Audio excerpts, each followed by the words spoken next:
passar pelo ribeiro.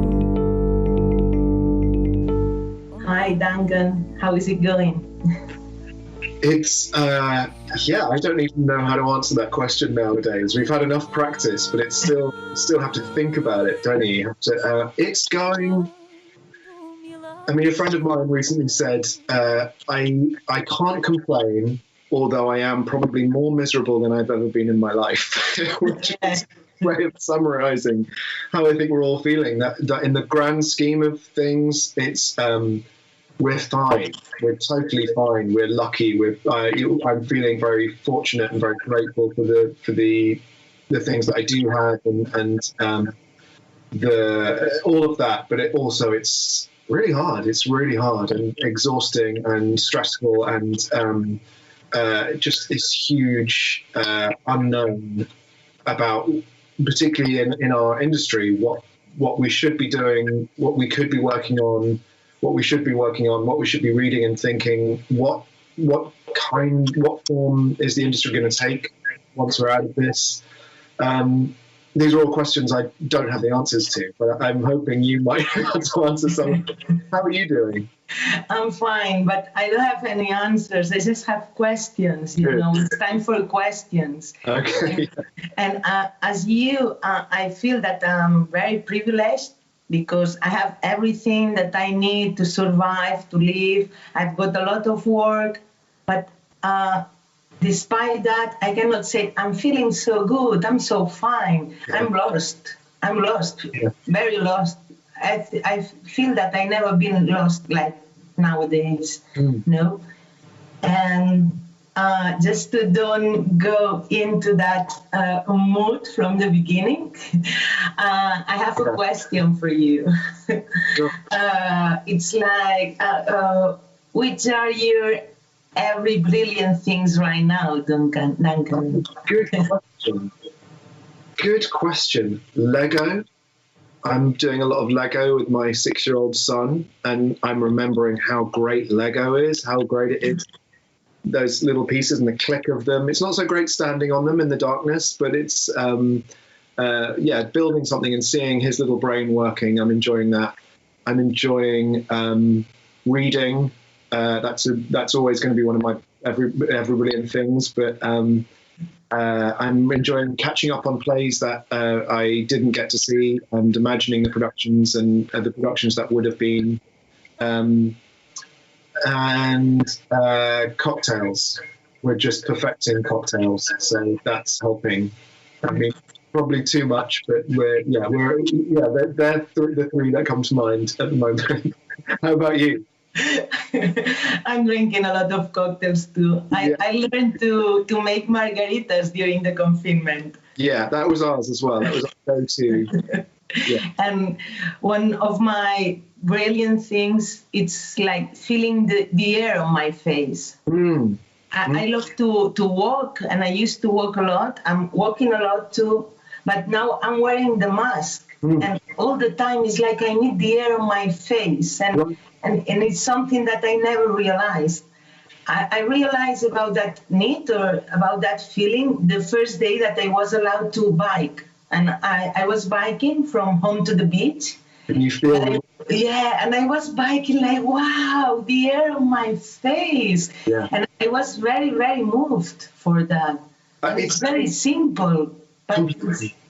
But it's so interesting, isn't it? How things that it's an opportunity, I hope, in many ways to realize how much we've been taking for granted. These little pleasures. That's really what every brilliant thing is about. Actually, someone who is trying to help someone else notice the things that they've stopped noticing that make life really special. And I realized quite early on in the lockdown that we were having over here that I was feeling quite, I don't know how else to say it, but I was feeling quite aware of the present tense. I felt very now, and I was very alert and very aware of the touch, the feel of the things, and the smell of things, and how it like wind on my face. I really feel exactly what you're saying, and I really hope. I hope we hold on to some of that. once we get back to normal, once we're out of it, I hope the complacency doesn't come back in so quickly. I hope we hold on to how special, and again, in our industry, how it's going to feel when we're sitting with side by side with hundreds of strangers in a room watching stories again. That's going to feel very strange for a while, but also magic. And what a thing that I took for granted.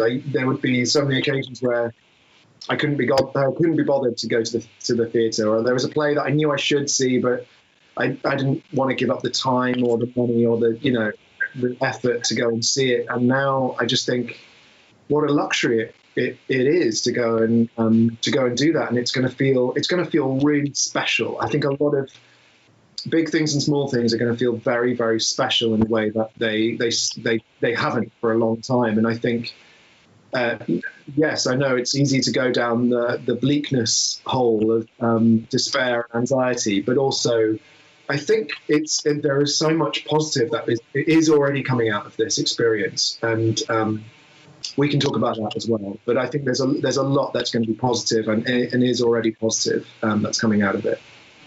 Yeah. Have you you haven't been in a theatre yet after the lockdown? So we did a live stream of a play of mine from the Old Vic Theatre. So it was a production of my play Lungs with the two-hander, which they did at the Old Vic Theatre at the end of last year.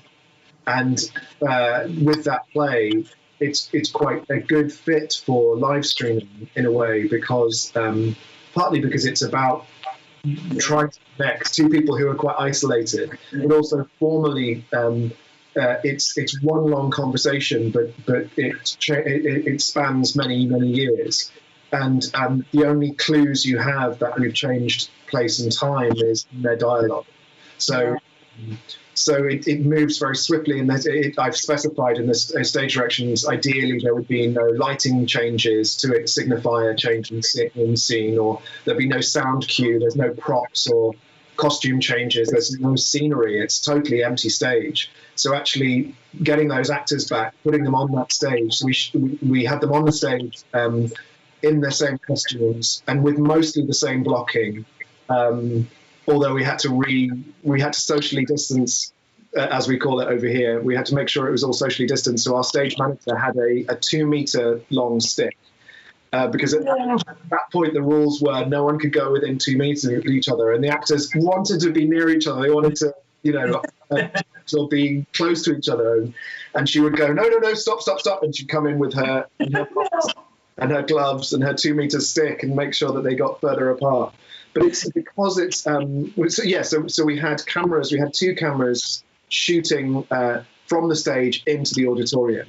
So it's a beautiful old theatre, the Old Vic Theatre, but it was also heartbreaking to see all these empty seats and to not hear the laughter and the shock and the gasps and the tears of the live audience. It was the absence of that I found very moving, actually, and the constant reminder of all these empty seats and the precariousness for that theatre.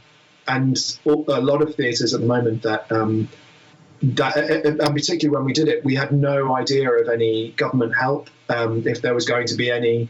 There are theatres closing. There are beautiful, important theatres all around the country that are having to let their staff go, and they may not reopen these theatres. So it's we're back into the anxiety and the fear and the dread. But it was a moving thing to be able to raise funds for that theatre by putting on a play. Yeah, it's beautiful to come back to a theatre, no? Here in Spain, theatres are open right now. Oh, great. And we opened Sala Beckett in July. And I remember my first show. It was a reposition, the show that was on the day that we started the lockdown. And I remember that day like something so moving to, or I get moved a lot. And I think that theater, is that encounter, that human encounter in present time. Yeah. That no other arts can give us, no? And it's we see human beings on the stage, breathing, smiling, no, and getting emotionate, and that was so beautiful. But after a lot of shows, because I've been in Madrid 2 weeks ago, I saw other things during the Greek festival, other plays. It's nice. I really love to go to the theater, but all the audience is with the mask. Yeah. And for the actors, it's very, very strange because they can see the face of the audience. Yeah. They just see the eyes and they can feel them, but no see. Even during the applause, they are like that with the face under the mask, and it's a bit strange. And I'm thinking about how we can integrate that into our devices or mechanisms. You know, how we can do that, I don't know. No, but it's a really good, important, big question. I think that's so true that the central mechanism for me, at least, about live theatre is exactly what you're saying. It's about the present tense and people, and trying to communicate with those people. And there is a communication from the stage to the audience and from the audience back to the stage, and between the audience as well, from one audience member to another. The contagion of a feeling, the sharing of an experience is profound. It's really moving, and there's so few spaces actually in our cultural ecosystem where you get to really properly experience something in real time with other people. And live music as well is obviously under threat in the same way. But I think these big questions are fascinating, and again, I think another cause for positivity in that everyone in the world has shared not exactly the same. There's nuances and gradations of how we've experienced this, but it has impacted the entire world.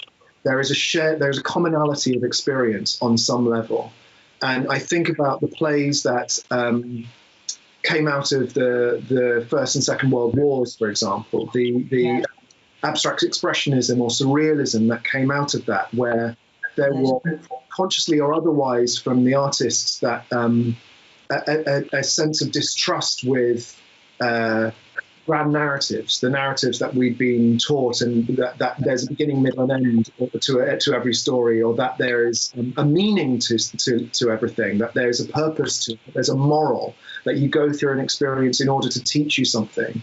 And then, because of the horrors of the Second World War to a large extent, and the rapid industrialization of various things, a multitude of factors, but suddenly the plays that were resonating with audiences were plays which maybe didn't make linear sense, which were multi-authored perhaps, or deconstructed, or that questioned that nature that, in Beckett's case, is Godot going to show up?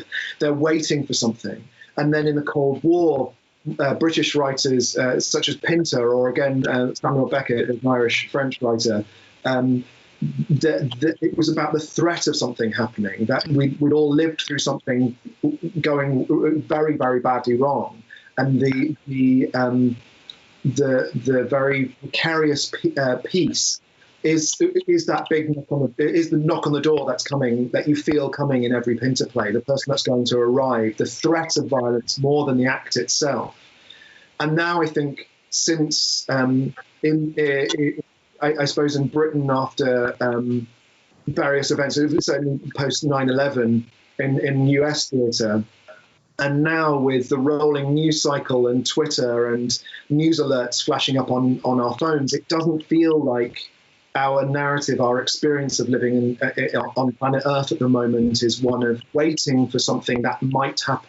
It feels like we're being bombarded with too many things happening all the time. And anxiety about a lack of control of what's going to happen, and a reconstruction of the myths that we tell ourselves about our culture, who gets to participate in those cultures, and whose voice asking to be involved should be listened to, and in what way, and what structures both throughout our society and in our theatre culture should be dismantled and rebuilt from the ground up. I suppose all of that gives me hope in a sense that I think theatre itself has, it certainly, and I can't speak for every theatre culture, but specifically for British culture, I think there's always going to be very exciting work and new voices and new forms and worthwhile things to talk about. But there's also going to be a lot of quite stagnant, complacent work, which maybe should die off a little bit if it doesn't feel relevant for now. As we keep saying about theatre, it's about now, it's about the present tense. If it doesn't resonate with how it feels to be a human being on planet Earth right now, it's difficult to know what we are doing now here. No, I think that I've been asked a lot of times. Is it your artwork going to change because of that? Or how is going to be your artwork from now, after lockdown or after Corona? Yeah. And I'm always saying the same, wait, artists need time to. Yes. We need to understand reality first. Yeah. Now it's overwhelming reality. Yeah. It's overwhelming the fiction also, because a lot of things are happening. I was just thinking, getting home, walking now to meet you. I was thinking, come on, we have the Corona, California woods are burning, a lot of things. The ocean is full of plastic. And what we have to do as artists now, represent the reality, understand the reality first, what we need to give to the audience. Yeah. You know? Some release, some big tragedies, dystopias, utopias, allegories, how do you say that in English when you do a fiction about yourself? Autofiction or self? Autofiction, yeah, absolutely. Self-fiction, or what's the time? What is going to happen? And my answer is perhaps something new is going to come. Yeah. But it's the same that you were saying, in other words, no? But we need time. Don't ask now as an artist to have the answers for all these questions. And let us understand, let us try, no? And also, I'm not sure artists get to choose exactly. I think we are asking all the right questions. We're all thinking about what kind of work should we be making. I was talking to a singer-songwriter friend of mine recently, and she says she wants to write a new album during this time, but she doesn't know what the blog will want. Like she was calling it the unknown future, and the people in it, the blob. Like, who will those people be, and what will they want? What will mean something to them? And I think we should be asking those questions and wondering. But I also think we don't get to choose. I think audiences choose. I think readers choose. I think the consumers of art and theatre work and film and literature and music. I think there may well be. I think often someone may come through, and it won't be. You look at Jackson Pollock, for example. I don't know if he sat down and thought this has to be the next movement of art, and he sort of worked it out backwards. I think he just was doing what he was doing, and the reaction he got happened because what he was doing resonated in a particular way because of what was happening in the world. I think I look at loads of horror films and think about how they particularly resonated at particular times. And I don't think they were particularly making political work or work that was taking on an aspect of the culture. They were just doing something that scared them, and they were being authentic to their own feelings. And because they were feeling that way, other people were feeling that way, and other people may have been feeling that way, and they may have been feeling that way because of other external circumstances. But I think we don't get to choose. I think there will be so many theatre makers that we are yet to hear of who are just doing their own thing and maybe continuing to do exactly what they've always been doing, but suddenly work will resonate because it will just, I don't know, hit the tuning fork frequency that lots of other people are feeling. I sort of feel like our primary job as people who make work for other people create something. It's sort of, I was describing it to my singer-songwriter friend. It's like, it's like sending up a distress flare. Like sending up a distress flare. You know, when you're just lost and you're looking around and you feel completely alone, and you're looking for other people, and you're thinking, well, if I feel like this, surely other people must feel like this. Rather than trying to guess what other people might be feeling, you just really reach out to other people, even if it's just one other person, to try and connect and try and have a conversation with that person and try and say, I feel like this. My experience of being alive right now is like this, and no one else seems to be saying this. So I'm going to say it as clearly as I can. I'm going to communicate that idea as best as I can. And you hope that, and if you're lucky, people will see that distress flare and go, oh, there's someone over there. God, I'm not alone. I'm not alone. That is the thing. That is the point. It's about seeing other people. It's about seeing them and saying, I see you and I hear you, and I connect to you, and I want to, it's an act of love and generosity and compassion. That's ultimately, I think, is at the core of theatre. And I don't know, I'm not the person to write the academic play about what happened with Corona, where it began, or how governments handled or mishandled it. But I sort of feel like there will be paintings and books and theatre work directly about that, which will be wonderful. I think there'll be stuff that won't be anything to do with that, but will somehow capture the tone and the feeling and the mood and the anxiety and the present tenseness and the sort of swirling from optimism to pessimism and despair, and the wind on your face while you're cycling, realizing you're not, how much you've missed that. Someone's gonna, you saying that is meaningful, and plays which communicate that, and you sit there in the audience and think, this is me. They're articulating my feelings about what it's like and how it feels and who I am. And that's why, I think for me anyway, that's why I keep going back to the theatre. That's why is that feeling of being seen and understood, and also being in a room where, I say this as a white heterosexual man who's English speaking, who has a British passport, who's able-bodied, who has been born into an accidental set of privileges.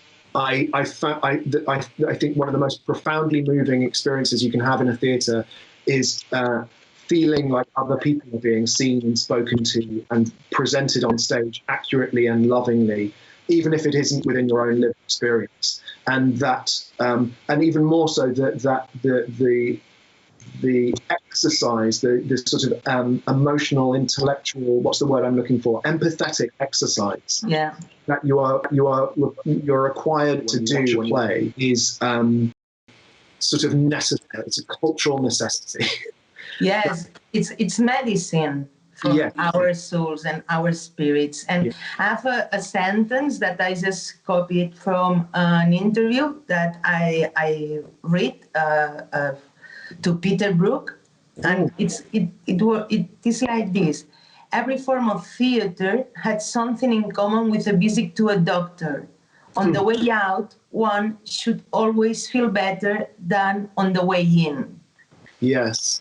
And I think that is that we can give to the audience. Yeah. I don't know, talking about what, or if I cannot choose what I am writing. It's something that I feel that I need to write. I cannot intellectually have an intellectual option, like I need to write about Corona or about sanitary stuff or about the loneliness. It's like something that happens to me, and then I need to do it. And like that, it's like, it's not that doesn't matter that you are right, what you are going to write down, but it's the art, it's that feeling that you were talking about, the empathy, the recognition, into the other, seeing the human beings on the stage, and feeling better on the way out, feeling better than in your on the way in. And I think that is important. We can, as creators, I think that we cannot forgive or forget that, and what we do has to be something that touch the souls. That's yeah, because it's similarly to seeing a doctor. What you experience when you're in the presence of the doctor may not feel nice the whole way, but it is going to make you healthier. It's I think because what I don't think we want to do purely is to entertain. I think, and actually, I love work that is purely entertaining. Of course, there is a place for that, and it's important to do that. But I think, and I also feel like work should be entertaining. For me, anyway, I realised quite recently. I think most of my work is sort of comedy, actually, and I go into it with these grand intentions of saying something about human nature and the soul and groups that aren't properly represented, but actually they're all funny on some level. But I think we want to speak some truth. We want to say something that isn't being said anywhere else. Otherwise, I feel like we're possibly wasting people's time.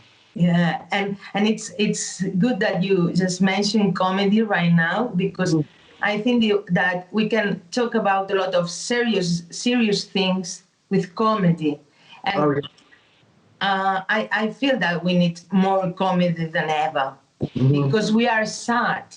We feel that we are living a tragedy, and I think that this we need breaks, and I use to connect this with a personal experience that it's not that important, but two of my best friends are sanitary staff, and they asked us to rent a house in July to spend 3 days dancing and drinking and laughing. Great. And after that, I was thinking, perhaps it's not that perhaps it's not going to be that my next play, but there is something in there, like the big party with your friends, just talking about human things, human feelings, laughing a lot, getting crazy, doing silly things, and they really need that, because they were so tired and so depressed. And after that, we were the WhatsApp group were all, wow, ladies, thanks for that. We are like we spend like a month on holidays just during this weekend, and we are feeling so good. And it's that was a comedy, because as you see a doctor drunk, dancing, and explaining things, laughing. It's like, okay, that's the comedy. Of the tragedy that we are living. Absolutely. I mean, and the best, we've already talked about Beckett, but he said, dance first, think later. It is the natural. Yes, sure. I'm thinking about that a lot lately, and the idea of just dancing. Actually, that would be another one of my brilliant things at the moment is dancing. We've been dancing a lot with my wife and my son, and we've been playing music every day. And I've been thinking a lot about how the British education system sort of gradually stops you using your body and just focuses on your head. And by the time you leave, you're able to think a lot, but you sort of don't always know how to move your body, and how dancing as a mental health strategy is so crucial. Joy and connection and celebration and sharing that experience, I think, it's profoundly important. We need to dance, because it's grief, essentially, I think. The thing that it's closest to that we've been experiencing collectively is grief. We're letting go of something, and I think there is a natural and necessary desire to make everything back to exactly how it was and return to what we feel is normal. And I think one of the reasons there is if you look at something like the Black Lives Matter protests in America, one of the reasons they have caught the national imagination and crossed over into sort of mainstream conversations in America in a way that they had never before is because for a lot of people, normal hasn't been equal or fair or worth returning to for a long time. This, Make America Great Again, for a lot of people, it's still not great. It's still getting somewhere, and it's slow going for equality. And so, again, a cause for optimism maybe is there are opportunities here to rethink structural inequality, and as we build them more fairly. There's an opportunity here to think about how we talk about the climate and our impact on it, and how we can build back our the structures that we need in a way which speaks directly to the climate crisis that we're facing, and offers some solutions for it.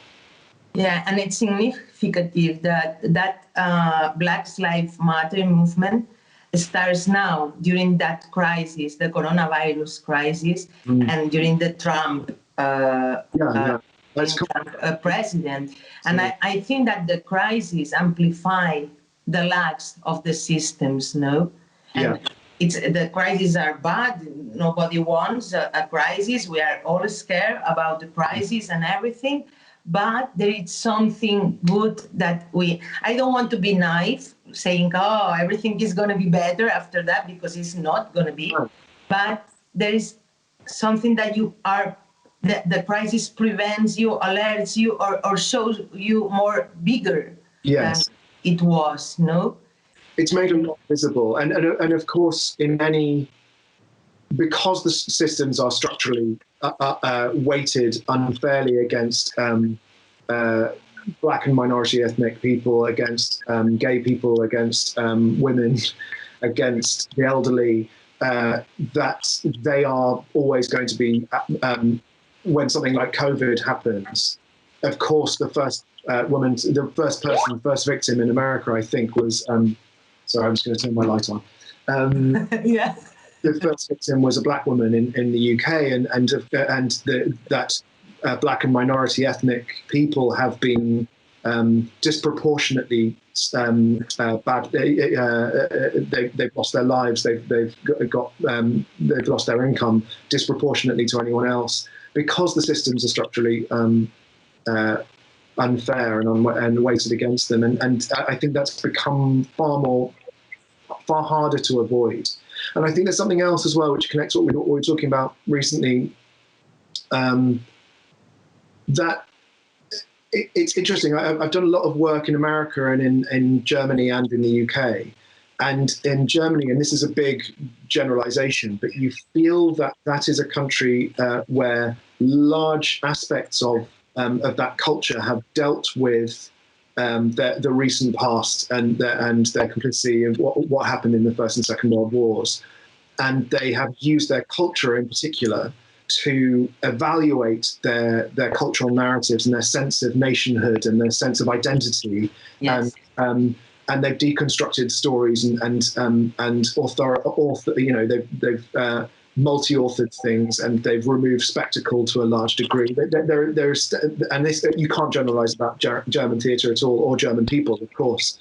But it's certainly not something I think we've ever done in the UK. I think there is so much very dark, very checkered stuff in the UK history, the involvement in slavery, the fact that the UK were the first people to actually use concentration camps in South Africa, our involvement in Rwanda. I mean, it goes on. There's huge amounts that we have not interrogated, culturally or otherwise, and I wonder if these sorts of reckonings that happen culturally occasionally, which force everyone to stop and hopefully listen and reevaluate what kind of culture we want to be and what led us to this point.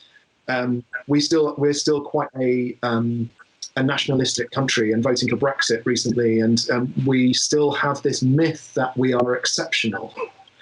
I know every country has a myth of their own exceptionalism, but it's a particular brand of it in Britain.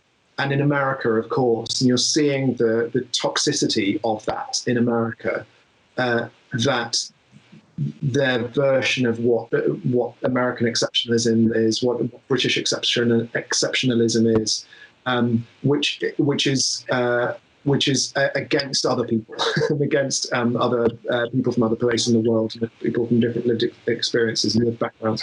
But yeah, I'm hoping again that something like the COVID experience will be a humbling and a positive humbling, which allows us to reevaluate a lot of the previously uninterrogated myths that we tell ourselves about the kind of people we are, the kind of country we live in. Anyway, that was a long waffle. Yeah, but I'm agree with you, and I think that pandemic stop us and say, watch what you have. Yeah. And think about what you have, and something. Sorry. And what you need. And what you need, and yeah. What are your priorities? What is essential and what is not essential? Yeah, and in that way too. Suddenly you took. I started to read the book, and I was thinking, it's not interesting. I don't like this book, or I don't like this story, or I don't like this movie. I don't care if I'm supposed to see that movie or read that book. Yeah. And it's like we are more honest, perhaps, with ourselves, not with the others, of course, because if you are honest with yourself, you are more honest with the others. But this honesty, I think, it's going to be something that, if we work on that, we work in the honesty and the humanity. Yes. And we start the conversation saying, we are fine and we have everything. I feel privileged. Yeah. And I think that we have to be more conscious of that. Because during the corona or the lockdown, a lot of people were saying, we are in a war. And I was saying, we are not in a war. I was being so angry, getting so angry. Because this is not a war. We have everything. If I want a nice wine, I'm going to have a nice wine. And fish and meat and everything that I want. And I got everything, and I got money to pay it. Come on, this is not a war. And we, from Europe or from rich countries or from rich neighborhoods or rich houses, smaller every time, or we need to be conscious of that and being honest with that. I was thinking about stage design. There are big theaters that are spending a lot of money, or there is a lot of money in their grants for big scenography, big stages, stage designs and everything. It's not time for that.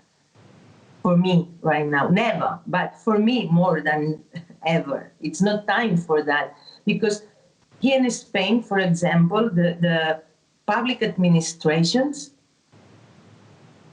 they are not taking care of the talent of the country as a patrimony, and I'm always saying the same, the interviews and meetings and everything.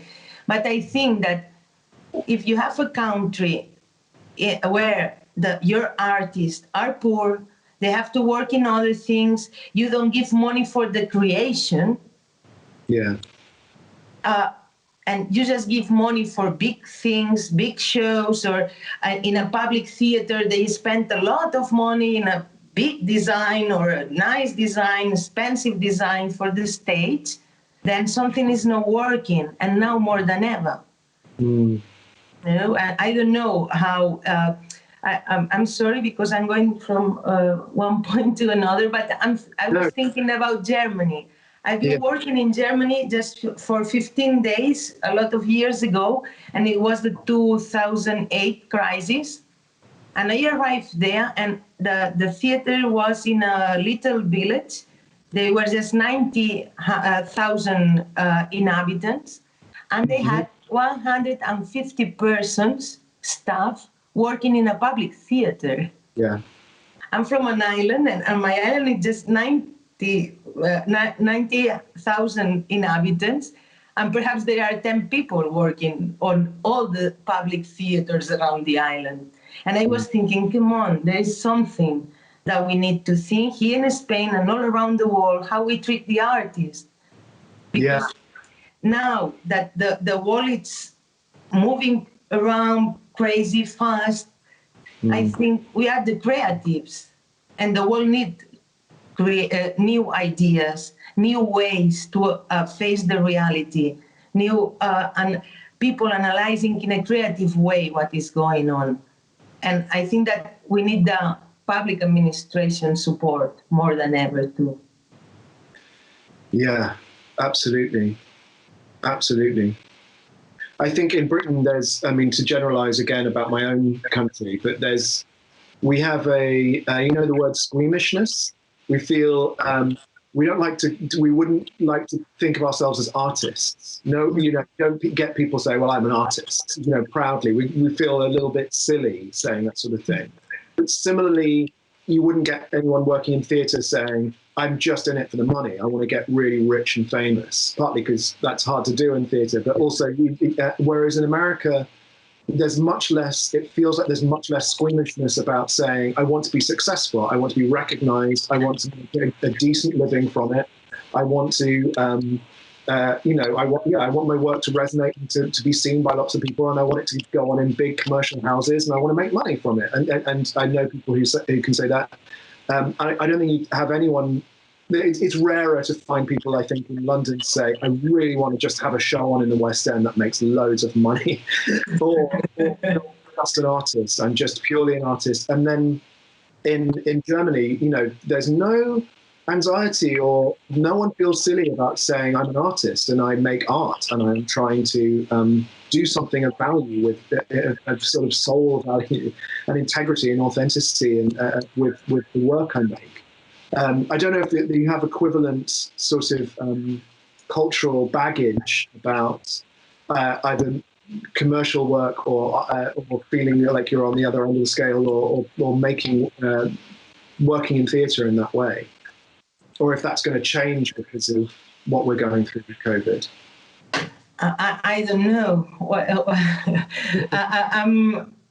Sorry, are you talking about Spain, or are you asking about? I get lost a bit. No, the last sentence. Yeah. So I don't know. I mean, that's sort of a very broad strokes version of the dichotomy, I suppose. We're between two things. No one really wants to say they want to be successful commercially, and no one really wants to say that they're an artist. So in Britain, you have a strange, delicate balance of wanting to be somewhere in the middle. I understand now. Because that feels pretentious, and also not really too successful because that means you're a sellout. So you have to find that strange middle ground. And I just don't know if that's the same in Spain at all. No, I think that the difference between the commercial and non-commercial theater, it's very, there is this point in the middle, it's very difficult because there is again the same. The non-commercial theater needs public administration support, and it's something that happened in small places sometimes without not the money that the project needs and everything. And there are the commercial theaters that sometimes some writers, playwrights, directors, creators are starting with doing non-commercial things, but then they jump into the commercial theater. Right. Nobody wants to recognize, but there is people making money in those theaters, and they never come back to the non-commercial theater. No, but I don't know. I never analyzed that situation like you. That way to find that point in the middle, and perhaps yes, it happens the same here. Now I'm thinking, a bit fast, but perhaps it happens the same. Maybe I'm just talking about myself, and I am. But one last question. But I'm not interested in commercial theater. My artwork. Yeah. I'm already working in theater. I'm overseeing programming at Sala Beckett, and also I'm in the advisor committee in Centro Dramático Nacional. That's right. And I stopped to show my work 7 years ago, because I was supposed, two theaters told me, okay, you can show your work here. And I say, okay, and what about the money? And they say, no, we don't have money. We are in a crisis. And I say, okay, then I'm not going to do theater anymore, because I already asked for favors to all my friends. This is my 7th play or 10th play. And I decided to stop, but now I'm coming back. Because I was thinking someday I'm going to write something that someone is going to support with money, and that day I'm going to do it again, some money. I choose a theater that is just 50 seats. It's very small. But I feel that now I don't need the money of my art to live. Yeah. I'm feeling more free, because I just wrote what I wanted, and I'm going to show it in a very, very small theater because I think it's good for the play, and I'm so happy. And I'm not interested in do a commercial stuff just to become rich. I don't need that as an artist. That's so nice to hear, though. That makes so much sense. It's funny because I feel like the difference has always been very clearly marked here between commercial and non-commercial theatre. And I have in recent years have had experience of both of those things, and it's a very. I was really worried about. I had a play going to the West End, and I was really worried about it because I thought everyone's going to sit there with their arms folded, and the tickets would have cost more money, and they would have gone, okay, then impress us. But actually, it was a much more generous. People were relaxed. People had just decided, well, if it's here, it's probably good, so I can just enjoy it. I don't need to watch it too critically. I can just go with it. And they'd invested more time and money, and so they decided they were going to enjoy themselves. But also, the audience was much more diverse and economically diverse than I was expecting. I mean, partly because we'd made sure that tickets were affordable, and whatever you could afford, you were able to see the show. And part of me was quite surprised that I loved the feeling of reaching more people. I really liked the feeling that I was reaching a different demographic of people and a wider demographic of people. But also what I learned from that is I have shows that play to 50 people or less than that, and I don't love them any less than the shows that play to 1,000 people. Actually, it comes back to trying to connect to people, even on a one-to-one level, trying to have an authentic, meaningful conversation with someone, which is what we're doing now, which feels nice, but it's like this on a larger scale and feels the same as one-on-one. I think you can have those. I mean, this is quite a pretentious thing, but my mum always taught me not to walk between two people who are having a conversation, as if if you walk between them, you've sort of something sacred in people talking to each other and listening to each other, and that I think is how I think about theatre, I suppose, and that there's something quite, maybe sacred isn't quite the right word, but there's something important, meaningful, and profound about people listening to each other and people being vulnerable and sincere and open and willing to make mistakes and correct their thinking in conversation with one another. And it doesn't matter if there's 1,000 people all doing that at once, or 20 people doing that at once, or there's 2 people doing that at once. It's the same gesture, it's the same feeling, it's the same intent behind all of that. That's what it matters to me, I think. I think there is something that in that I want to tell you. It's that if you were proud about you have write down, and you feel proud about your play, so doesn't matter if it's in West End or in a small theater, you have to be proud. The thing is, when you write down to go to the West End, because you want to be in there, and I know that I feel that as I see a play, commercial one that is written to be commercial, and there is no commitment to the playwright with the story that wants to explain or to talk about. Yes. And you were talking now about the feeling to have a lot of people there listening to that, and you were feeling proud. because you had the commitment with this artwork.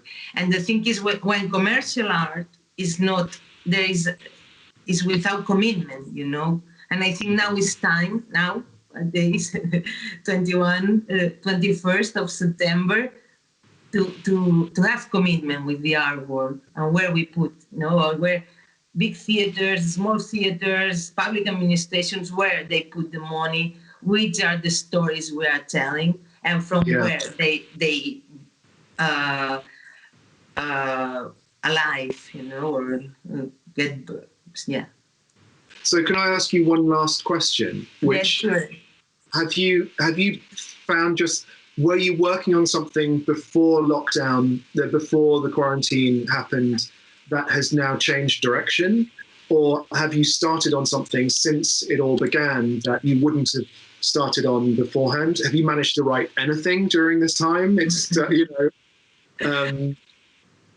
I was working in a monologue, that play that I was telling you that I was supposed to show in the Greek festival, but we couldn't rehearsal, so we couldn't show it. And now we are going to show that in Temporada Alta. It's a festival here in Girona. Mm-hmm. And due to or because of all that time that I had in between the supposed first premiere and when the premiere is going to be, I changed the sense of the play. Wow. Yeah. I changed it because I the other day I was sending a part of the rehearsals, a recording of the rehearsals to the musician. He's in Mallorca. And he say, "Oh, the character grows up," and I say, "Yes," and it's nice because I have the time just to do it with more calm, with more time, and this is the thing that I was working on that. And during the confinement, they asked me for 2 little pieces, one for the prison and one for the Centro Dramático Nacional, and I write down 2 little pieces, and all were about characters, real persons. One was my neighbor that I heard him, and another one was a homeless in a square beside here. And they were all both comedies, little monologues, but in a comedy. I never wrote comedy like that. They were so funny. And I was like, wow, I'm changing my style. I'm writing comedy right now, talking about serious stuff, but writing comedy. And just to finish, during the lockdown, I wrote a lot, just ideas, things that, wow, was staged, this is going to be my next play, this is one too. And in summer, I started to read that and I was saying, no, this is not interesting at all. And I don't want to write this down. Yeah. And I don't know, I'm going to write something new, perhaps during the Christmas holidays, and but now I'm rehearsing, and it's difficult to start a new one because I'm directing the play too. Okay. But I don't know. I feel a bit disoriented, but it's nice with my artwork, my new play. I don't know what it's gonna be. And what about you? Feeling disoriented but nice is a really good feeling to chase, actually. Yeah. You're a bit like that. Yeah, I've managed to get a few bits and pieces done. It's interesting that there are things that have become more urgent to me and more relevant, even though they're not directly about what we're experiencing. It's just, as I say, a sort of feeling and a tone that feels really true to how it feels right now. And then there are other things that I was working on before where the momentum to carry on has just hit a wall because it doesn't feel... like you said, I'm reading it back or looking at the notes and the idea and just thinking, I'm not interested in this anymore. I don't think anyone will be interested in this anymore. And maybe, maybe this all will end very neatly. Everyone will get the vaccine. Things will go back exactly how they were. But I kind of hope they don't, actually. And I hope we do have more stories and new ways of thinking about things. And as I say, hopefully a lot of positive things can come out of it. But yeah, it's been hard to... I felt exhausted the time as well. Yes, me too. And I there's so much life administration to do, just sitting and answering emails ordering shopping deliveries for aging parents, or whatever it is that you have to be doing every day, and checking in on people, and the constant news and uncertainty. And I'm just trying.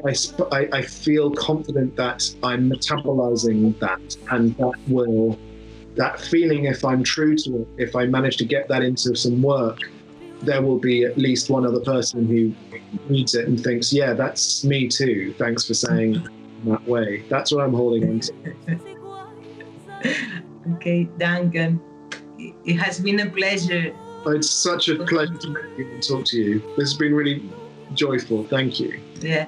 Next time with a margarita and in a bar, not on a screen. Okay. Cheers to that. Yeah. Okay. Bye. Bye. Quando me laça